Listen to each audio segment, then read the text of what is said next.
ծով աչքերի պատճառով հեռուստասերիալում ամեն սեր կանգնում է իր փորձության առջև։ Ռեբեկայի ու Արամի միջև եւս գալիս է այդ պահը։ Մի քանի օրվա լռությունից ու բաժանումից հետո նրանք հանդիպում են։ Երկուսն էլ սուսպ, բայց ներսից բոցավառ։ Արամը տեսնելով Ռեբեկային վերջին անգամ հարցնում է. այս օրերին ինչ ապրեցիր, ինչ որոշում կայացրեցիր մեր հարաբերությունների հետ կապված։ Ասա ինձ վերջնական պատասխան եւ մենք կորոշենք մեր հետագա անելիքները։ Նրա հարցը դիպուկ է, բայց մեղմ։ Ռեբեկայի պատասխանը դանդաղ է ու ծանր։ Ես որոշել եմ, ճիշտ կլինի, որ մենք միասին չլինենք։ Այդպես գուցե լինեմ դժբախտ, բայց գոնե կլինեմ խաղաղ։ Չեմ դավաճանի Բահեի հիշատակը։ Նրա աչքերում կա ջանք, լռություն, մերժում,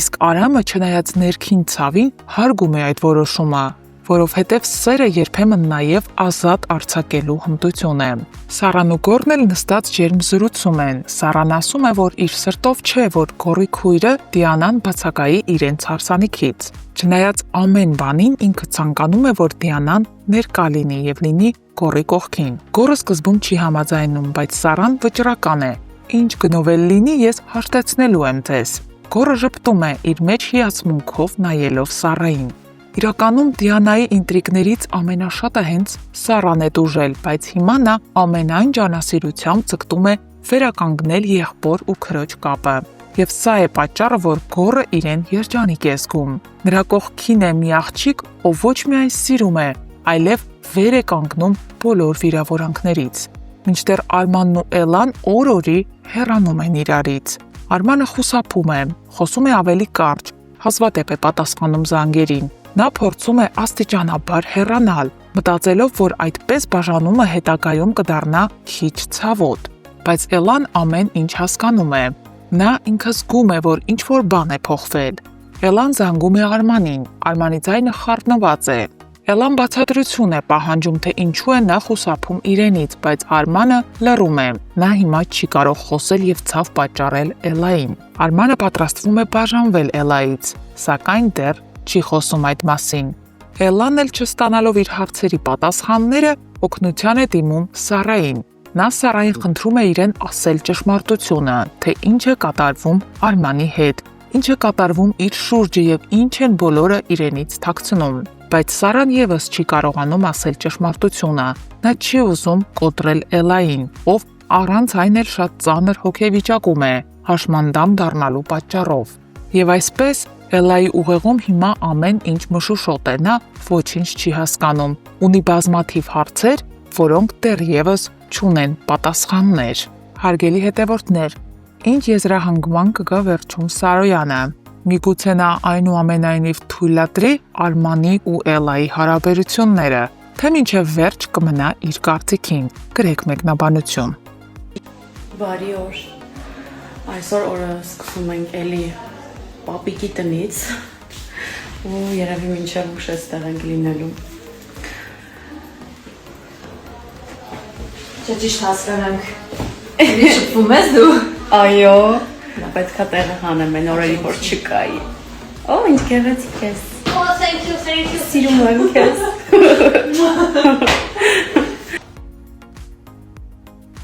Այսինքն հենց նոր դու Հենց նոր ես քեզ էի փորձում։ Լսի դու քեզ ում տեղն ես դրել։ Ինչ է նշանակում փորձում էի։ Չեմ կարող։ Աղաց մոժը խմի։ Վայ, ճիշտ անում։ Ճիշտ անում։ Գրացի։ Ասենք հիմա ես ինչ ասեմ ես մարդուն։ Թափտուն ամենը։ Ամենաշատը մեր սերիալի մեջ գիտեք ես ինչն եմ սիրում։